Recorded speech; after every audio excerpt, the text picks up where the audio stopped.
Quem está no YouTube talvez já saiba, ou quem recebeu a mensagem falando sobre o tema da Parashá, que eu vou falar aqui hoje, talvez já saiba aqui que eu vou entrar. Mas a pergunta que eu lancei no tema é: o que significam os querubins que deveriam ser colocados no tabernáculo, no Mishkan?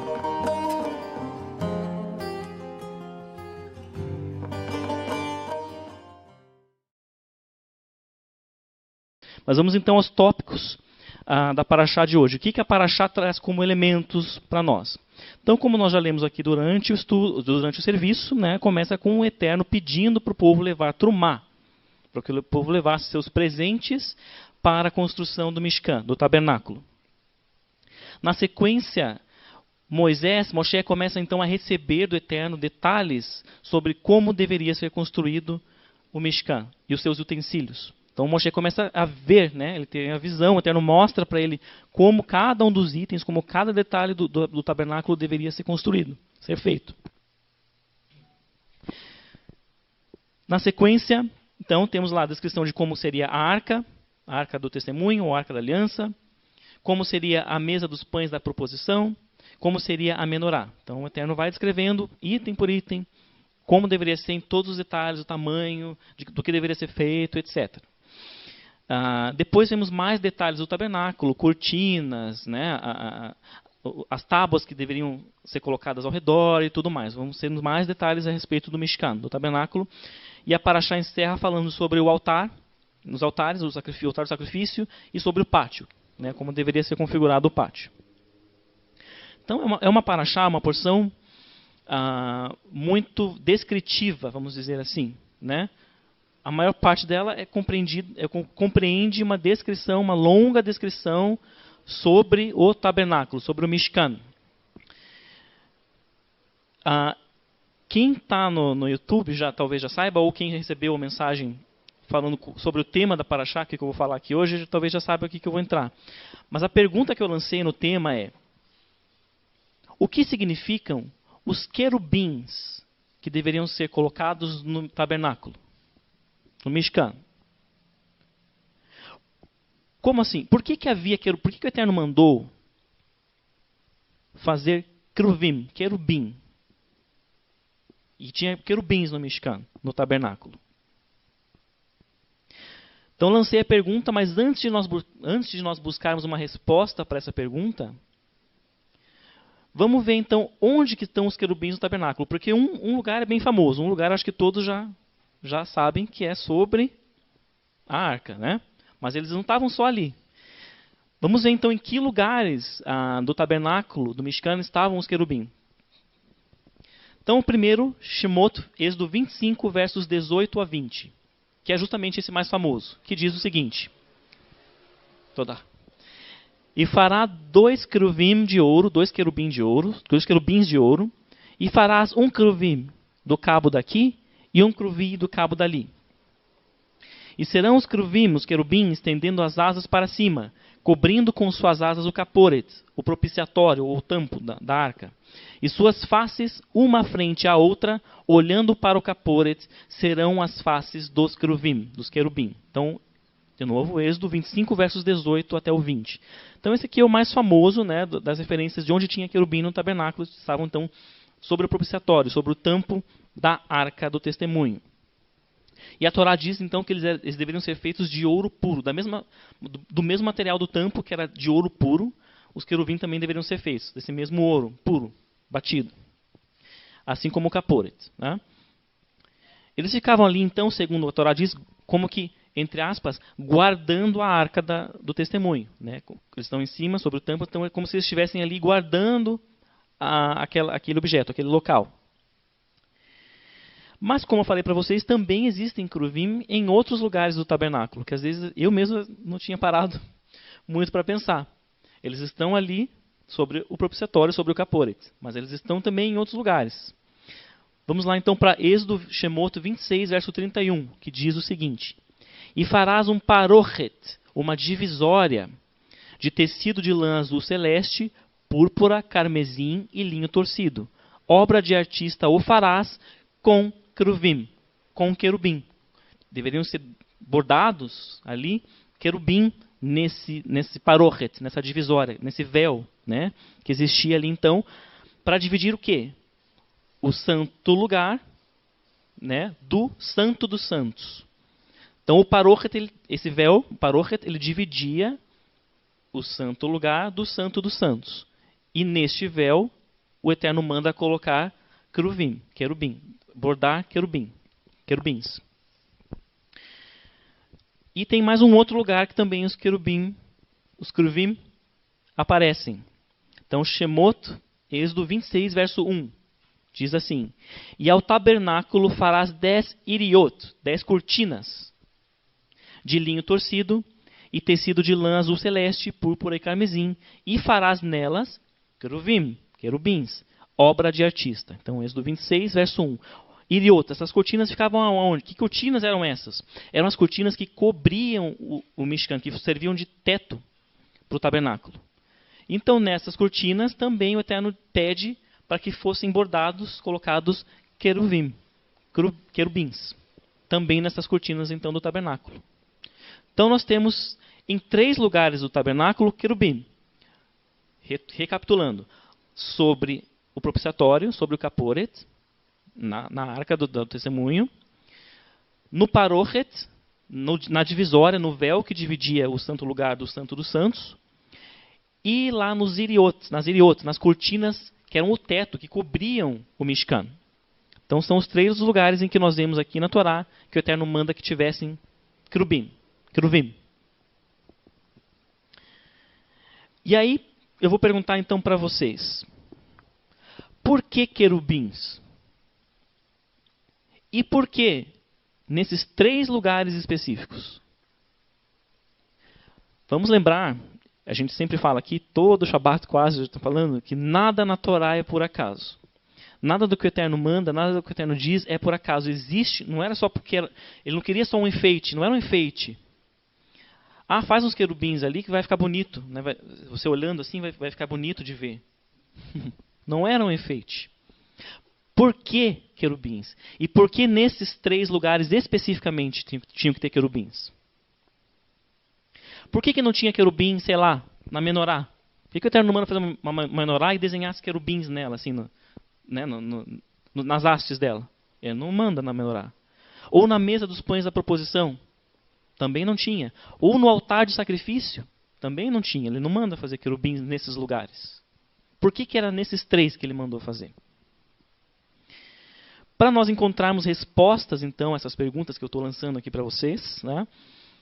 Ou para nós talvez lançarmos ainda alguns novos questionamentos, vamos ao outro lugar da Torá em que querubins aparecem. Onde mais na Torá, além daqui de Shemot, desse trecho dessa paraxá de hoje, aparecem querubins? É um episódio bem famoso. Lá em Gênesis, exatamente, em Bereshit. Então vamos de novo voltar ao princípio. Vamos voltar ao princípio e ver então onde os querubins aparecem ali em Gênesis e por quê. Mas existiu lá em Bereshit, dentro deste mundo que o Eterno, dentro deste planeta que o Eterno criou, existiu um espaço específico que o Eterno praticamente colocou o homem ali de presente, de trumá. Que espaço era esse? Era o Gan Eden, o Jardim do Éden. O Jardim do Éden, né? O próprio Gan Eden, o Jardim do Éden, era um espaço que o Eterno deu para o homem. Colocou o homem ali como presente. E o Gan Eden, segundo a tradição, segundo os sábios, então ele era já um protótipo do Mishkan. Um protótipo do tabernáculo. Nós já vamos ver porquê e como. Então vamos ver Gênesis 2, 8 e 9, que diz o seguinte: E plantou o Eterno Deus um jardim no Éden, no Oriente, e colocou ali o homem que formou. E fez brotar o Eterno Deus da terra toda a árvore cobiçável à vista e boa para comer. Então o Eterno constrói o jardim. Ele planta, o verbo que a Torá usa, ele planta o jardim e coloca ali o homem. E eu pergunto para vocês, para que alguém planta um jardim? Por exemplo, eu tenho uma casa. Tenho uma casa aqui, eu tenho espaço e eu vou plantar um jardim. Por que eu planto um jardim ali, na minha casa? Com que objetivo? Eu planto um jardim porque eu quero que ele cresça, que ele tenha umas árvores, que eu possa ir passear à sombra das árvores, né? Que eu possa desfrutar daquele lugar, que seja um lugar de repouso para mim. Não é isso? Não é para isso que eu queria um jardim? Não é só para deixar ali de bonito. É porque eu quero apreciar aquele lugar, eu quero aproveitar naquele lugar. E a Torá diz que o Eterno plantou o jardim, o Gan Eden. Ele plantou o jardim do Éden. E assim ele o fazia. O Eterno passeava por aquele lugar. Era um lugar que ele se agradava de estar. Vamos colocar assim. Mas, depois do pecado do homem, quando o homem se tornou juiz de si próprio, quando o homem achou que se tornou juiz de si próprio, o que aconteceu? Deus mandou os querubim, Deus expulsou o homem do seu jardim, daquele jardim que ele tinha plantado, o homem foi expulso e colocou os querubins para guardar aquele jardim. E não permitir, então, como eu já comentei aqui, que o homem retornasse para lá. O homem foi banido, proibido de retornar àquele jardim, àquele espaço. E o homem passou a ter, então, a tarefa de construir o seu próprio jardim. O seu próprio Éden, vamos dizer assim. Quando Israel constrói o Mishkan, o tabernáculo,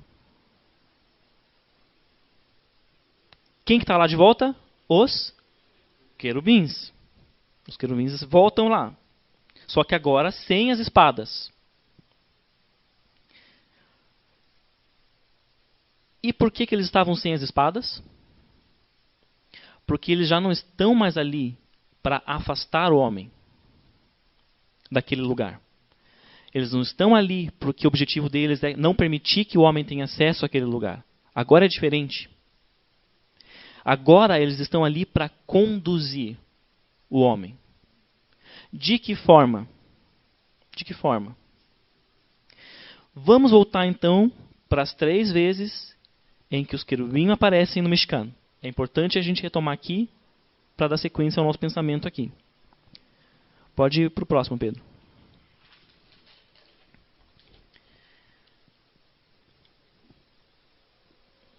Quando, acho que uns quase 2 anos atrás, eu dei um estudo aqui sobre a Parashat Kedoshim, e eu comentei sobre as Havdalot, as separações que existem na Torá. E aqui a gente pensa, então, em elementos do tabernáculo que são Havdalot. São coisas que serviam para separar alguma coisa de outra coisa. E quais são elas? São as cortinas, as iriot, que cobriam o tabernáculo. São o parochet, o véu que separava o santo lugar do santo dos santos. E também o caporet, o propiciatório, a tampa da arca que separava o interior da arca do exterior da arca. Né? Eram 3 elementos aqui que são Havdalot, que eram coisas que eram divisórias, que separavam uma coisa de outra. Então as cortinas de sobre o tabernáculo, o que elas faziam? Elas separavam o interior do Mishkan do tabernáculo do exterior, do pátio, e do céu, e de tudo mais. Não é? Era uma separação. O véu, é óbvio, separava o santo dos santos. E o caporet separava, então, o que estava dentro da arca do que estava fora da arca. 3 Havdalot.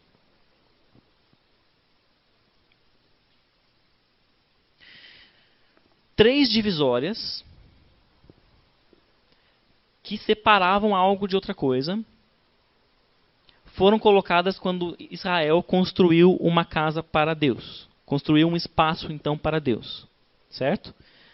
Então, esse espaço que Israel construiu para Deus, nele tinham 3 divisórias. 3 coisas que dividiam uma da outra. E quando o Eterno criou um espaço para nós, o que ele fez? Vamos lá para Gênesis 1, verso 4. E separou, Vayavdel, Deus entre a luz e a escuridão. Então, lá no início, no princípio, quando o Eterno fala, seja luz, creio eu que sabemos para quem, seja luz, ele separa a luz da escuridão. Existe uma Havdalah aqui, uma separação da luz da escuridão. Isso foi o que eu comentei no estudo há 2 anos atrás sobre Kedoshim. Talvez alguns se recordem. Em Gênesis 1, verso 7, diz o seguinte: e separou, Vayavdel, entre as águas debaixo da expansão e entre as águas de cima da expansão, raquia, né, o canópio. Gênesis 1, verso 7. Então o Eterno separa águas e águas. Né? E em Gênesis 1, versos 16 e 18, diz assim: e fez Deus os 2 grandes luzeiros, o sol e a lua, para separar Lehavdil entre a luz e a escuridão, para formar dia, formar noite. Então, lá na criação, quando o Eterno está criando um lugar para nós, ele faz 3 Havdalot. Ele faz 3 separações. Primeiro, luz e escuridão. Como se aqui ele estivesse, nós já vamos entender isso um pouquinho melhor, criando a matéria, criando energia. Quando ele estabelece a luz original, é como se ele estivesse criando a energia, começando ali a matéria. Depois ele separa águas e águas, deixando o quê? Uma porção de ar seca, para que nós pudéssemos habitar. Então ele cria o espaço, segundo nós entendemos, nós homens entendemos. Então primeiro ele cria a matéria, aí aqui ele cria o espaço, conforme nós entendemos. E quando ele cria o sol e a lua, os 2 grandes luzeiros, a Torá não fala que ele cria o sol só para aquecer, para nós termos calor. Para que ele diz que ele criou o sol? Governar o dia e a noite. Então o Eterno ele cria, quando ele faz essa Havdalah, ele cria o tempo conforme nós entendemos. Então ele cria a matéria, ele cria o espaço, ele cria o tempo, conforme nós entendemos, fazendo essas 3 Havdalot, fazendo essas 3 separações. Né? É isso que ele faz. Então o Eterno, quando ele criou um espaço para nós, ele fez 3 Havdalot, ele fez 3 divisórias. E quando Israel criou o tabernáculo para o Eterno, também o povo fez 3 divisórias. Olha só que interessante. Foram 3 Havdalot lá e 3 Havdalot no outro lado.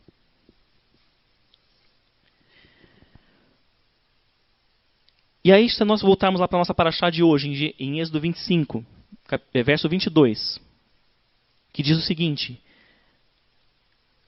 o Eterno descrevendo aqui a arca, né, o caporeto, o propiciatório sobre a arca. E falarei contigo de cima do caporeto, de cima do propiciatório, de entre os 2 querubins, os 2 querubim, que estão sobre a arca do testemunho. Êxodo 25, verso 22.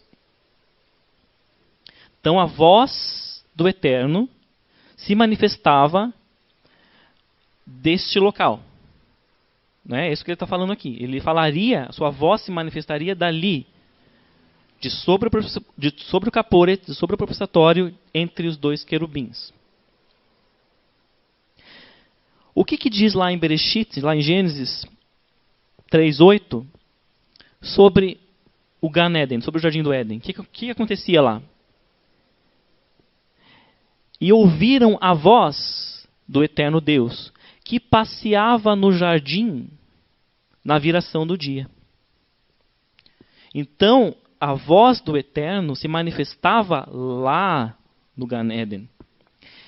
E quando o povo cria o tabernáculo, a voz do Eterno passou a se manifestar lá de dentro, de sobre o caporet, entre querubins.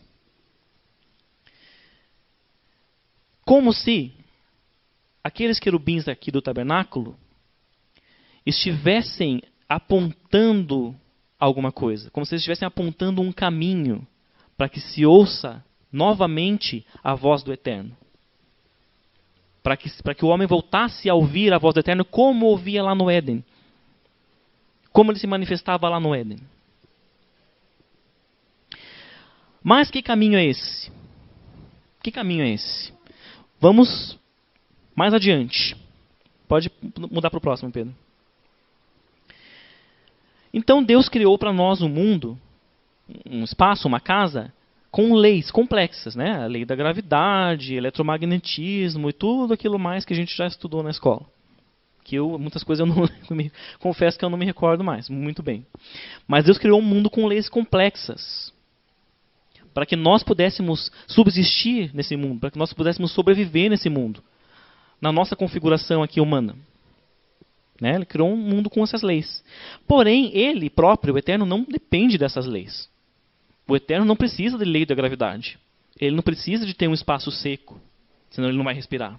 O Eterno não precisa de nada disso. Ele criou isso no nosso mundo para nós, para que nós pudéssemos existir.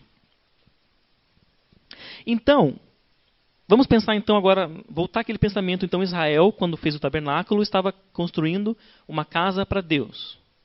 Tá.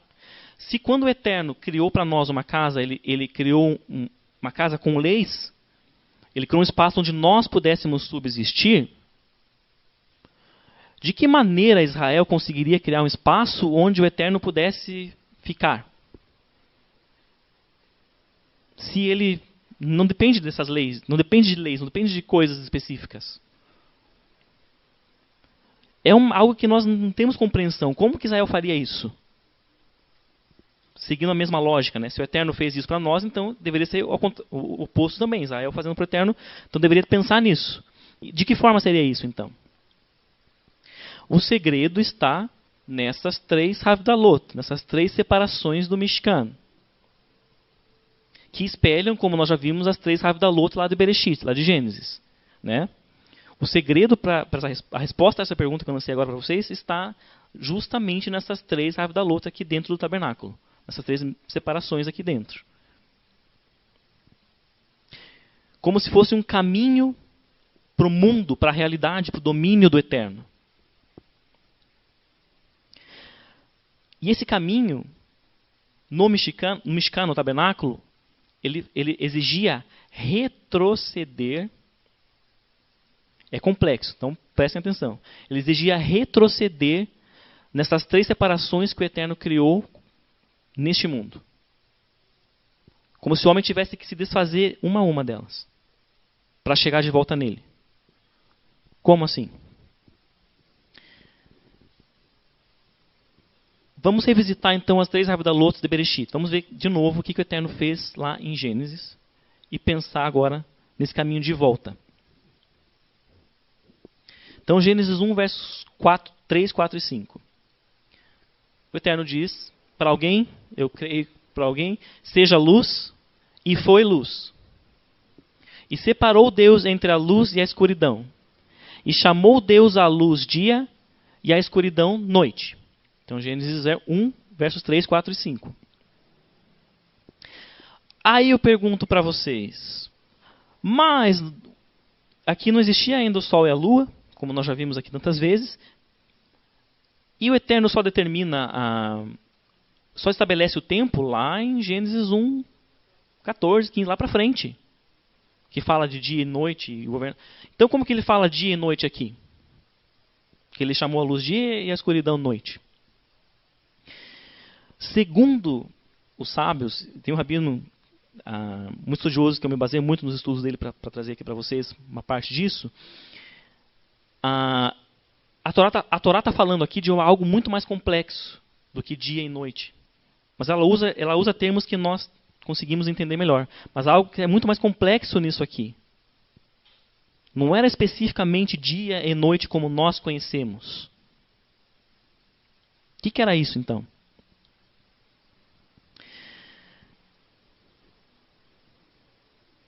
Quando o Eterno determina para este alguém seja luz, e aquela luz resplandece, é como se aquela luz, quando ela se mistura Vejam que a princípio a luz e a escuridão estavam juntas, só depois que o Eterno separa. Se vocês pegarem o texto de Gênesis, prestem atenção, elas estavam juntas. Depois que ele fala haja luz, a luz começa a existir com a escuridão ali junto e depois ele separa. Então houve um momento em que os dois coexistiram, a luz e essa escuridão. Agora vamos um pouquinho para a ciência aqui. Existe algo no universo que é chamado matéria negra. Né? A matéria negra. Que nós sabemos que existe, porque são elementos que têm gravidade, por exemplo, são bem complexos. Existe essa matéria negra, vamos assim dizer.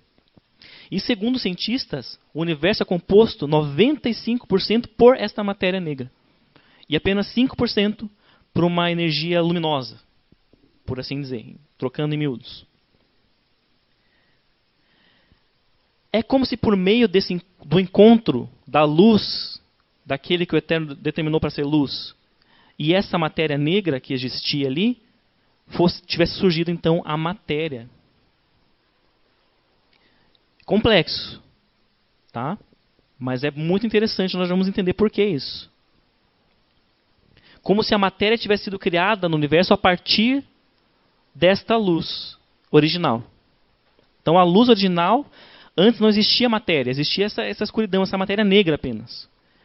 E aí vem essa luz que o Eterno determina, seja luz, e aí a matéria começa a existir para gerar vida lá na frente. A partir desta luz que surge. Então é a criação da matéria como nós a conhecemos que está acontecendo aqui em Gênesis 1, 3, 4 e 5. A criação da matéria como nós, humanos, a conhecemos. Aí vamos para Gênesis 1, 7. De novo a separação das águas. E separou entre as águas de baixo da expansão e entre as águas de cima da expansão. O que é isso? Nós não respiramos dentro da água. Nós, seres humanos, não respiramos dentro da água. Então o Eterno cria um espaço onde existe ar. O céu remete a ar. Um espaço onde nós podemos respirar. Ele criou o espaço, então, aqui como nós o conhecemos. Onde nós respiramos e onde nós podemos nos mover. Né? Nós podemos caminhar. Podemos ir de um lado para o outro. Então, um espaço para nós. E em Gênesis 1,14, diz o seguinte: haja luzeiros na expansão dos céus para separar entre dia e noite. Aqui sim, dia e noite de fato. Ou seja, o Sol e Lua como marcadores do tempo. Né? Eles marcam tempos, dias, meses e anos. Então o Eterno estabelece e cria para nós o tempo como nós conhecemos. Recapitulando, ele criou então a matéria como nós conhecemos, criou o espaço como nós conhecemos, criou o tempo como nós conhecemos. Aqui em Gênesis 1. Pode ir para o próximo, Pedro. E agora vamos então para as Havdalot no Mishkan, para nós caminharmos agora para o fim do nosso estudo. E fazemos o caminho de volta, entendemos o que é esse caminho de volta. Então começando pelas Iriot, pelas cortinas que serviam de teto para o tabernáculo. Shemot, Êxodo 26, verso 1. E ao tabernáculo farás 10 cortinas, 10 iriot, de linho torcido, e tecido de lã azul celeste, púrpura e carmesim, e farás nelas querubim, os querubins, obra de artista. Então, de novo, essas cortinas separavam o pátio, né, o exterior, do interior do tabernáculo, do Mishkan. Vamos pensar agora, nós somos israelitas lá do passado, e nós vamos entrar no Mishkan. Melhor, nós somos o Kohen Agodol, somos o sumo sacerdote e vamos entrar, é um dia de Yom Kippur, nós vamos entrar no tabernáculo, diante da presença do Eterno. Estamos no pátio, vamos entrar. Entramos, passamos então essas cortinas, essas iriot. Estamos no santo lugar, onde está a menorá, onde está a mesa dos pães, o altar de incenso. O que nós não vemos mais quando nós estamos ali dentro? Nós entramos, nós estamos dentro. O que nós não vemos, o que nós não enxergamos mais lá dentro? Nós não enxergamos mais o sol a lua, as estrelas. Não temos mais a luz deles, porque lá dentro a única luz que tem é a luz da menorá. Então, nós não vemos mais os luzeiros que o Eterno criou para nos gerar o tempo como nós conhecemos.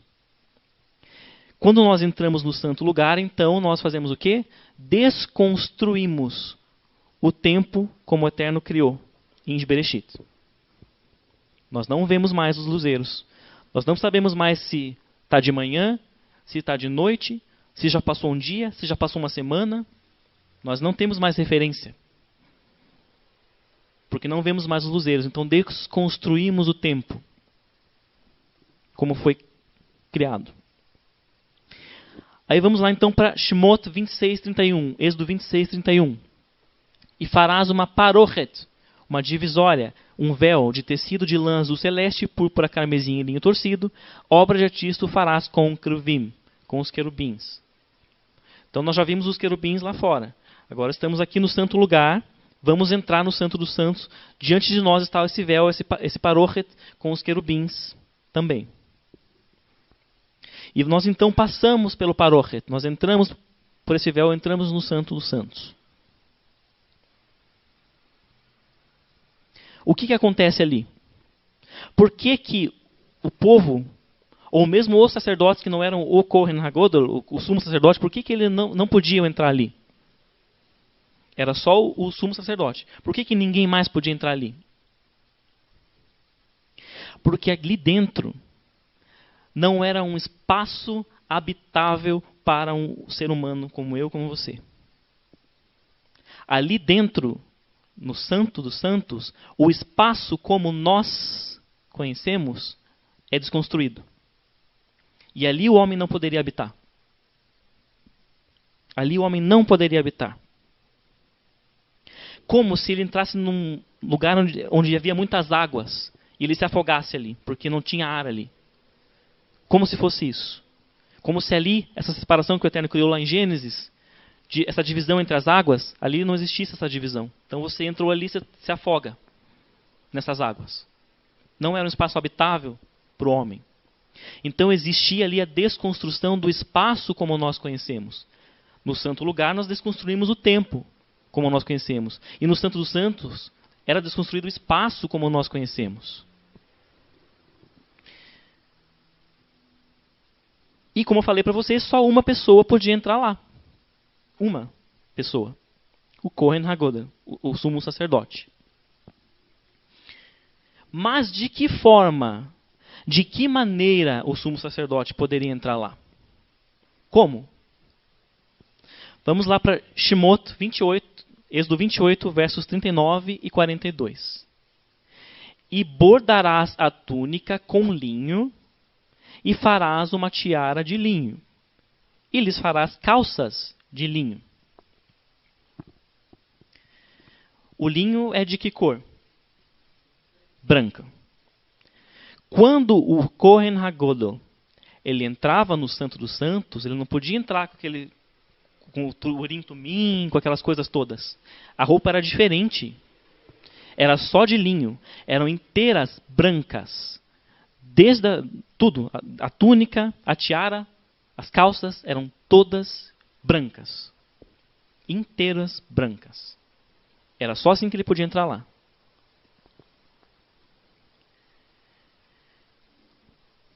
Então nós somos, vamos nos imaginar agora como o Kohen Hagodol, com todas essas vestes brancas entrando. Nós então passamos pela primeira Havdalah, quando entramos do pátio, saímos do pátio e entramos no tabernáculo, no santo lugar.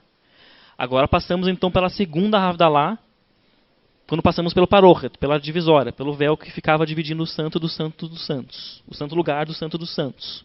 Né? E onde nós estamos agora? Nós estamos no espaço onde aquela luz original havia sido estabelecida. Por que o sacerdote estava com roupas brancas? Branco é o quê? Luz. Ele estava imbuído já da luz original que se encontrava ali, naquele lugar. E assim ele conseguia entrar. porque ele já era parte dela, como se ele já fosse parte dela. Por isso ele podia entrar ali. Ele estava imerso já nesta luz original. E assim o sacerdote conseguia permanecer vivo e subsistir. A menos que ele tivesse alguma mancha. Porque daí ele ia cair morto ali. Ele ia se afogar naquelas águas. Ali, naquele lugar, não havia mais tempo e espaço, como nós conhecemos. E é interessante, pode mudar, Pedro. Existe uma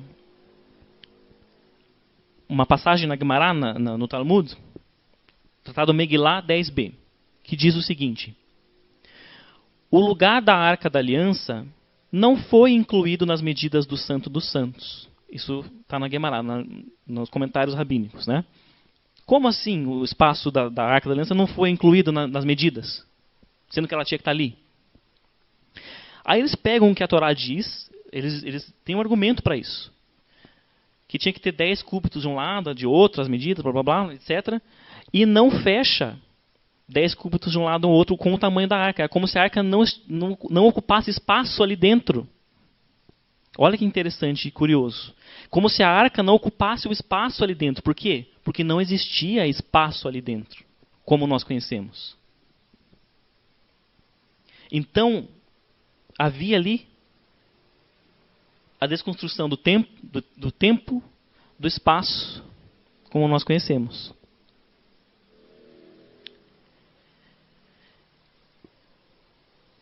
E a desconstrução da matéria, como nós conhecemos.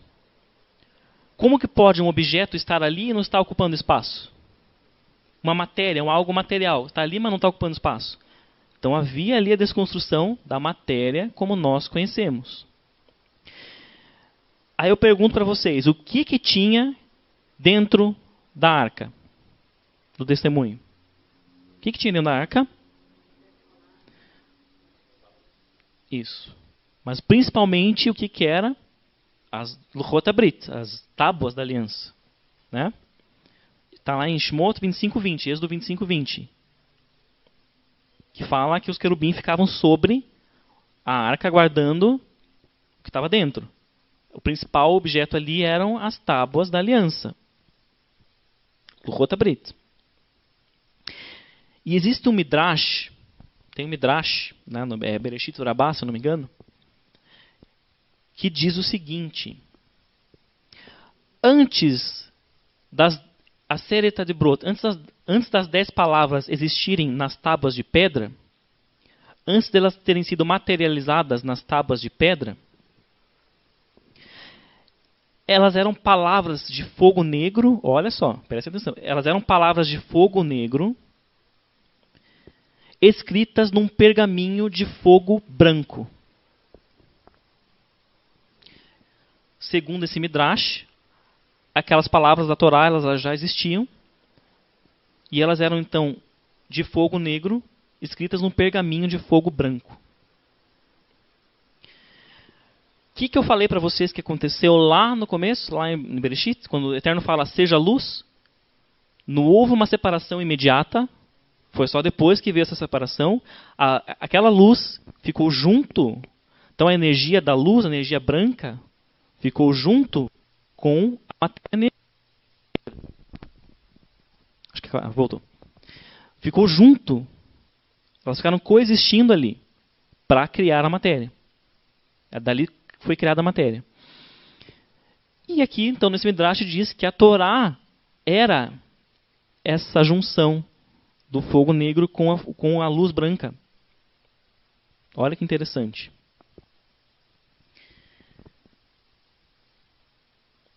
E esse ambiente, que nós nem conseguimos conceber, né, na nossa mentalidade limitada, humana, este ambiente era o domínio do Eterno, pleno. Vamos dizer assim, era ali que ele dominava, ele domina tudo de todas as formas, mas ali era o seu domínio original, vamos dizer assim.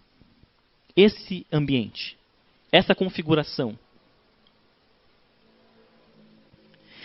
E aí, mais uma vez, nós vamos compreender agora ainda mais profundamente as palavras do apóstolo Yohanan, João.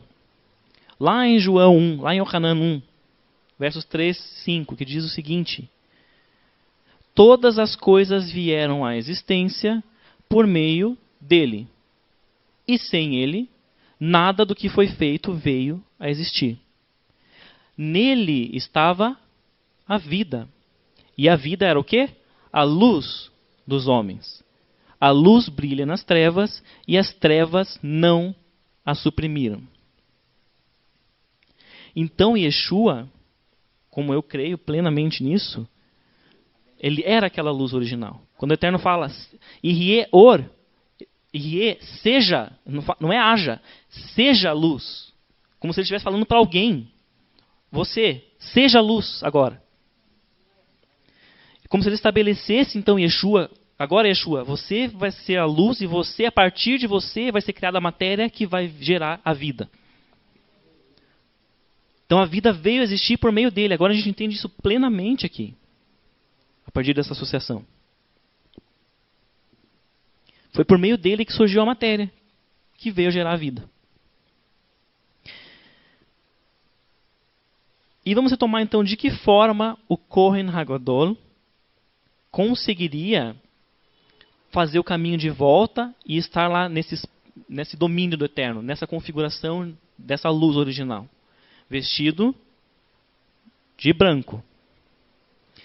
E vamos então lá para Apocalipse 3:5. Quando Yeshua está falando nas cartas, né, às igrejas, ele diz o seguinte: o que vencer será vestido do quê? De vestes brancas. E confessarei o seu nome diante do meu Pai e diante de quem? Olha só, dos seus anjos. Querubim eram o quê?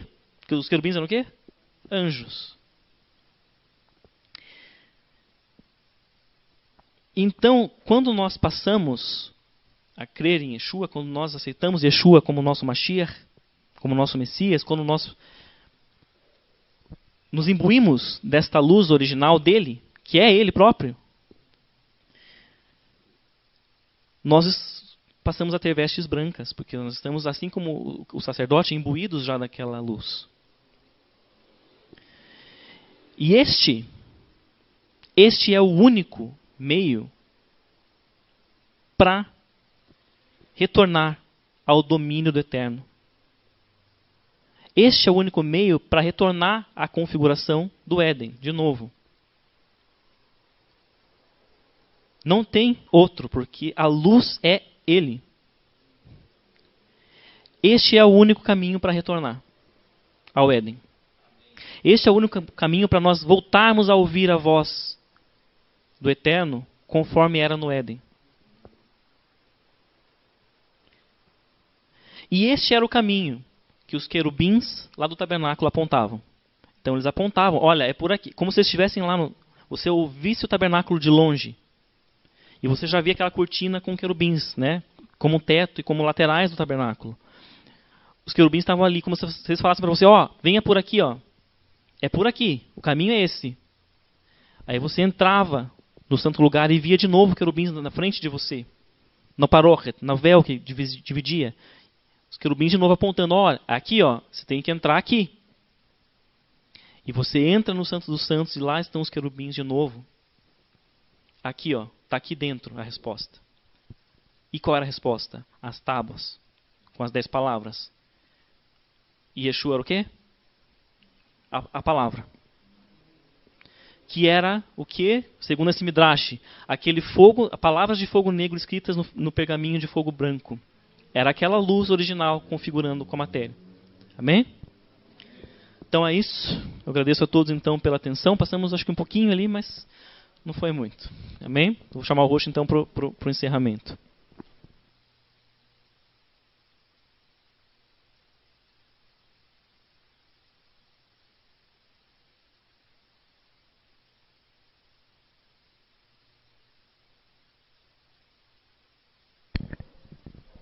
Alô. Parabéns, Jacob, pela Parashá, muito boa, muito profunda, muitas revelações. Que o Eterno abençoe. Agradecemos o Eterno por essa palavra aqui, começando aqui o trabalho, né, o Shacharit, nesse novo local. Fiquei muito feliz e creio que é um novo tempo para a congregação Sarel, em nome de Yeshua.